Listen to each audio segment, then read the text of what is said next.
ও আমার বাবা জানেরা, কত দামি দামি কাপড় পরেন, কত দামি দামি জুব্বা পরেন, পাঞ্জাবি পরেন, কত দামি দামি শার্ট পরেন, এই কোনো কিছুই থাকবে না, কোনো কিছু আপনার গায়ের মধ্যে থাকবে না। আপনার সব কিছুকে ব্লেড দিয়া কাটিয়া কাটিয়া সব কিন্তু আপনার সন্তানেরা রাখিয়া দিবে।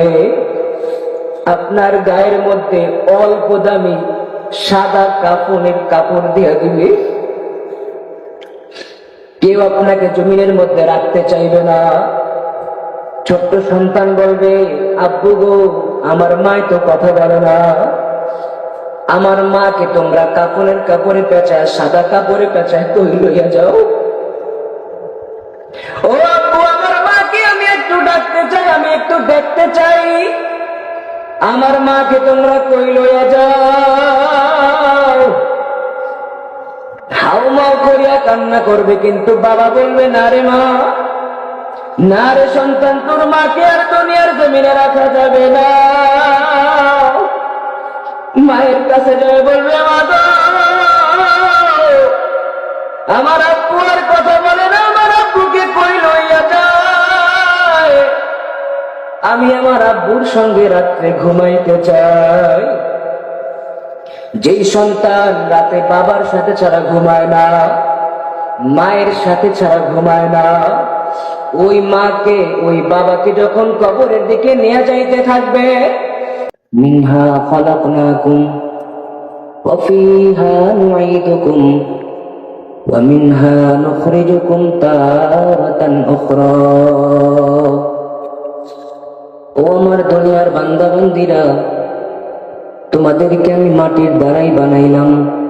মিনহা খালাকনাকুম, মাটির দ্বারা তোমাদেরকে বানাইলাম।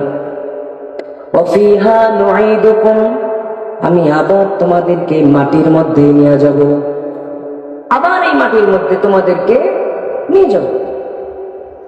ওয়া মিনহা নুখরিজুকুম তারাতান উখরা, আবার এমন একটা দিন আসবে, আমি তোমাদেরকে ওই মাটির মধ্য থেকে আবার উঠায় নিব।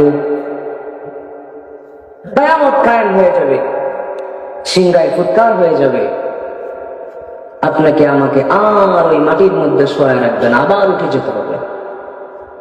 যেমন ভাবে দুনিয়ার মধ্যে যখন আমি আপনি আসছি, মায়ের গর্ভের মধ্যে এক ফোঁটা পানির মাধ্যমে আস্তে আস্তে আল্লাহ পাক রব্বুল আলামিন আপনার আমার শরীর বানাইছেন, দেহ বানাইছেন, চক্ষু বানাইছেন, নাক বানাইছেন, কান বানাইছেন, সুন্দর একটা দেহ বানাইছেন। আবার এই দুনিয়া থেকে যখন বিদায় নিয়ে চলে যাব, মাটির কবরের মধ্যে যখন শুয়ে যাব, একটা সময় দেখা যাবে আপনার আমার হাড্ডি ছাড়া শরীরের মধ্যে আর কোনো কিছুই থাকে না। থাকে নাকি? আবার আল্লাহ পাক রব্বুল আলামিন এমন একটা দিন কায়েম হয়ে যাবে, আপনার আমার এই হাড্ডি চামড়া মাংস যেখানে যেটা চলে যাক না কেন, যেই পোকায় খাক না কেন, যেই মাটির মধ্যে মিশে যাক না কেন, এমন একটা দিন চলে আসবে, ওই দিন কিন্তু আপনাকে আমাকে আল্লাহ পাক আবার আপনার আমার মধ্যে রূহ দান করিয়া আপনাকে আমাকে আবার কিন্তু উঠায় নেবে। দুনিয়ায় আমি আপনি কেউ থাকতে পারবো না, আজ পর্যন্ত কেউ থাকতে পারে নাই। দুনিয়ার মধ্যে আসার সিরিয়াল আছে, যাওয়ার কোনো সিরিয়াল নাই। দুনিয়ায় আপনি আমি আসছি, কে বড় কে ছোট, কে মেজো কে সেজো, সব কিছুর সিরিয়াল সুন্দর করিয়া সাজানো। কিন্তু এমন একটা দিন আসছে বা আসতেছে বা আসবে যে আপনি বড়, কিন্তু আপনার হায়াত আছে, দুনিয়ায় বেঁচে আছেন, কিন্তু আপনার সব থেকে কনিষ্ঠ ছোট ভাই সে আপনাকে রাখিয়া দুনিয়ার থেকে বিদায় নিয়ে চলে গেছে। আপনার হায়াত হয়ে গেল 80 বছর 90 বছর, কিন্তু একটা সময় দেখা গেল আপনার 20 বছর 25 বছরের তাগড়া জওয়ান ভাই দুনিয়ার থেকে বিদায় নিয়ে চলে যায়। হিসাব করিয়া দেখেন, আপনার আমার যে হায়াত, এই হায়াতের মধ্যে আজ পর্যন্ত কতগুলা জানাজার নামাজ পড়ছেন?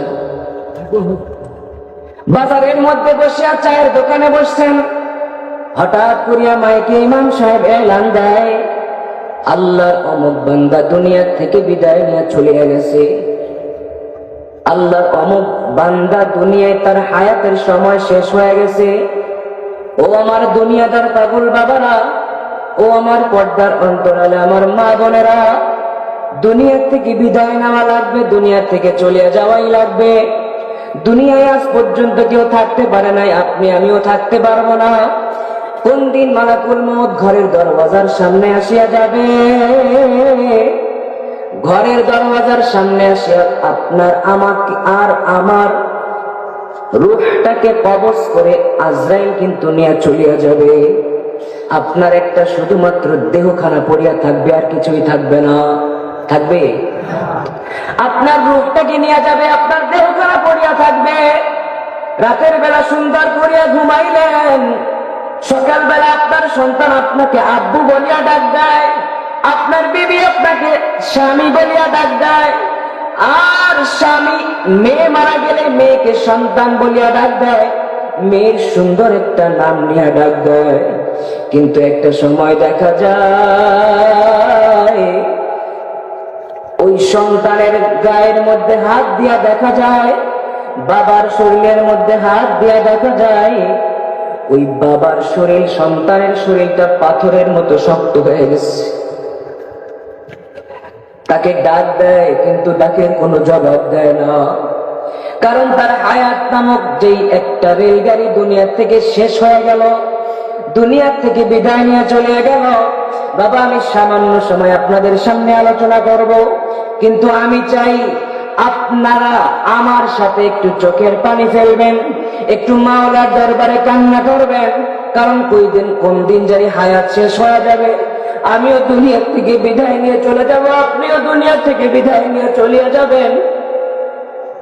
মাইকের মধ্যে এলান হয়ে যাবে, অমুক বান্দা দুনিয়ায় বাঁচিয়া নাই, অমুক ব্যক্তি দুনিয়ায় আর বাঁচিয়া নাই।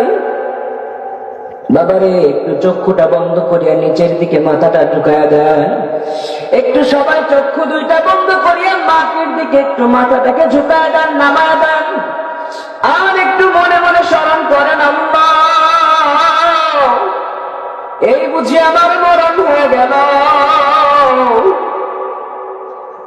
এই মনে হয় মসজিদে আমার নাম মাইকে এলান হয়ে গেল, আমার ঘরের উঠানে মসজিদের চারপাওয়ালা খাটিয়া হাজির হইল। মসজিদে এলান হওয়ার পরে সন্তান মাকে জিগায়, মা গো, আমার আব্বার কথা বলে না কেন? মা মরিয়া গেলে বাবাকে ডাক দিয়ে বলে, বাবা, আমার আম্মাই কথা বলে না কেন? আমার মা ডাকের জবাব দেয় না কেন? এইরকম ভাবে ঢাকতে থাকে আর চোখের পানি ফেলতে থাকে, কিন্তু মা কিন্তু ডাকের জবাব দেয় না, বাবাও কিন্তু ডাকের জবাব দেয় না।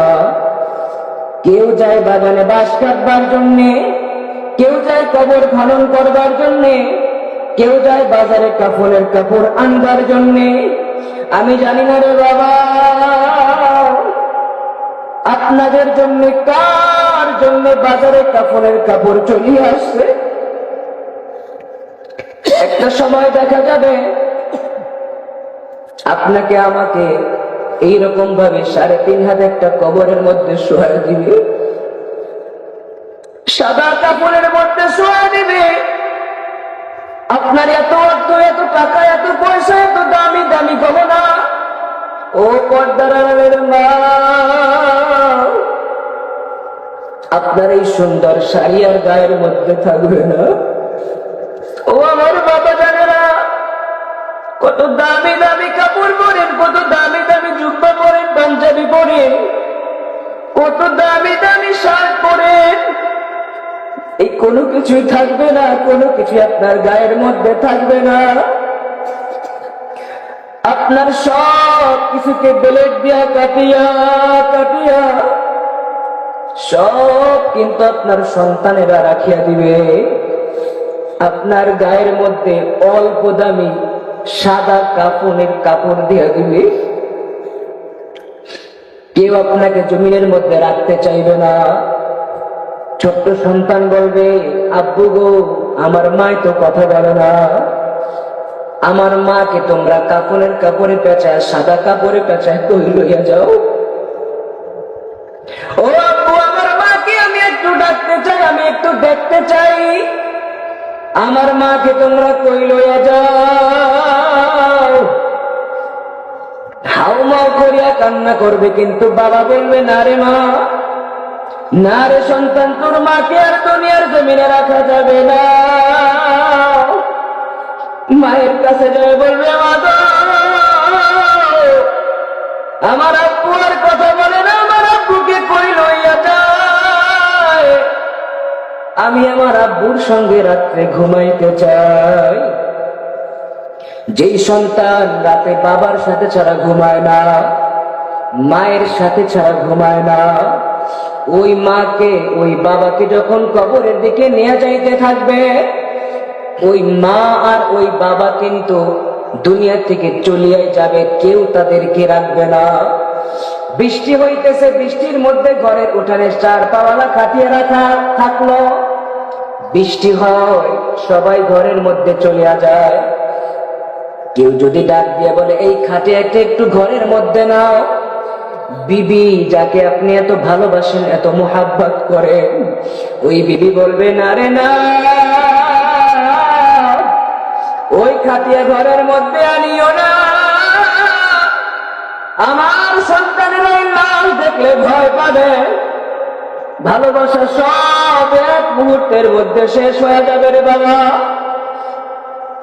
এজন্য বাজান, আপনাদের পায়ে ধরি, হাতে ধরি রে বাবা, মুসাফির মানুষ, আপনাদের কাছে আবদার করি বাবা,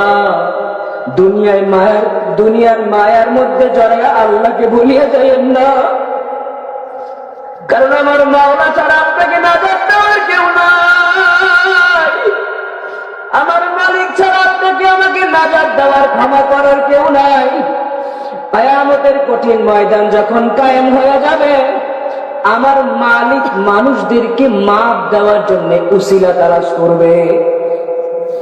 দুইজন মানুষ একটা জায়গায় হাজির হবে, দুইজন মানুষই জাহান্নামী।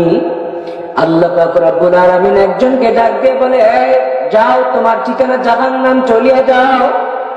দৌড় দিয়া সে জাহান্নামের দিকে যাইতে থাকবে। এবার আরো একজন আল্লাহর বান্দা, তাকেও ডাক দিয়ে বলবে, যাও, তোমার ঠিকানাটাও জাহান্নাম, তুমি জাহান্নামের দিকে চলিয়া যাও। একজন বান্দাকে বলল, একজন দৌড় দিয়া জাহান্নামের দিকে চলিয়া যায়। অন্য আর একজনকে বলল, সে আস্তে আস্তে একটু সামনের দিকে হাঁটে, আবার একটু পেছনের দিকে তাকায়, দুই পা সামনের দিকে আগায়, আবার পেছনের দিকে তাকায়। আল্লাহ পাক রব্বুল আলামিন ফেরেশতাদেরকে ডাক দিয়ে বলে, ও ফেরেশতারা, একটু আমার বান্দা দুইটাকে জাহান্নামে ঢুকবার আগে আমার কাছে আনো। এবার ওই দুইজনকে আনা হবে। ডাক দিয়ে বলবে, বান্দারে, আমি তোমাকে যাইতে বললাম জাহান্নামে, তুমি কেন দৌড় দিলা, তুমি কেন দৌড় দিলা? এবারে আল্লাহর বান্দা ডাক দিয়ে বলে, মালিক, দুনিয়ার মধ্যে থাকা অবস্থা আমি আপনার একটা হুকুমও মানি নাই, আমি আপনার একটা হুকুম পালন করি নাই, কিন্তু আজকে কিয়ামতের ময়দানে আমি চিন্তা করিয়া দেখলাম, দুনিয়ায় আপনার একটা হুকুমও মানলাম না, আর আজকে চিন্তা করলাম, যদি আজকে আপনার এই হুকুমটা পালন করার জন্য আমি যদি একটু তাড়াতাড়ি দৌড় দেই জাহান্নামের দিকে, হয়তো আপনি আমার উপরে খুশি হইয়া আপনি আমাকে মাফ করিয়া দিবেন। বলেন সুবহানাল্লাহ। আরেকজন বান্দাকে ডাক দিয়ে বলে, বান্দারে, তোমাকেও তো আমি জাহান্নামে যাওয়ার জন্য বললাম, কিন্তু তুমি একটু দুই পা সামনের দিকে আগাও, আবার তুমি একটু পেছনের দিকে তাকাও, দুই পা সামনের দিকে আগাও, আবার পেছনের দিকে তাকাও, কারণটা কি? এবার ডাক দিয়ে বলবে, মালিক, দুনিয়ায় ওলামায়ে কেরামদের নসিহত শুনলাম, ওলামায়ে কেরামদের থেকে জানলাম যে আপনি মাওলা নাকি রহমান, আপনি মাওলা নাকি দয়ার মাওলা, আপনি মায়ার মাওলা। আমি একটু দুই পা সামনের দিকে আগাইলাম, আবার একটু পেছনের দিকে তাকাইলাম, একটা মাত্র কারণ, দুনিয়া যখন আমি শুনলাম সবাই আপনি রহমান বলছে, আপনাকে দয়ালু বলছে, আমি চিন্তা করলাম আজকে যদি আমি আপনার হুকুমের পালন করতে গিয়া আপনার হুকুমকে অমান্য না করিয়া আমি আপনার হুকুম অবশ্যই পালন করব, বিদায় জাহান্নামের দিকে যাই। কিন্তু একটু বারবার পিছের দিকে তাকাই একটা মাত্র কারণ, আমি চিন্তা করলাম আপনি তো দয়ার মাওলা, আপনি তো মায়ের মাওলা। বারবার পিছে তাকাই আপনি না জানি আমাকে একটু দয়া করেন, বলেন সুবহানাল্লাহ।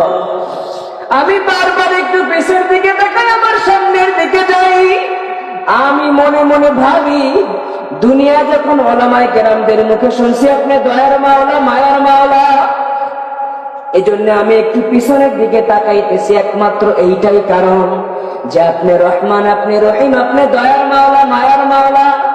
হয়তো না জানি আপনি আমাকে দয়া করিয়া মায়া করিয়া অবশ্যই আপনি আমাকে জান্নাত দিবেন, বলেন সুবহানাল্লাহ।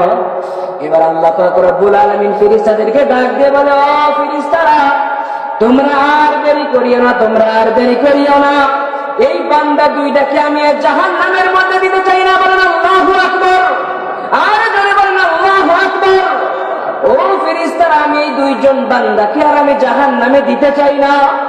এই দুইজন বান্দাকে আমি আল্লাহ এই মুহূর্তে ঘোষণা দিলাম, আমি আল্লাহ এই দুইজন বান্দার গুনাহকে মাফ করিয়া আমি তাদের নামটাকে জান্নাতের খাতায় দিয়ে দিলাম, বলেন সুবহানাল্লাহ।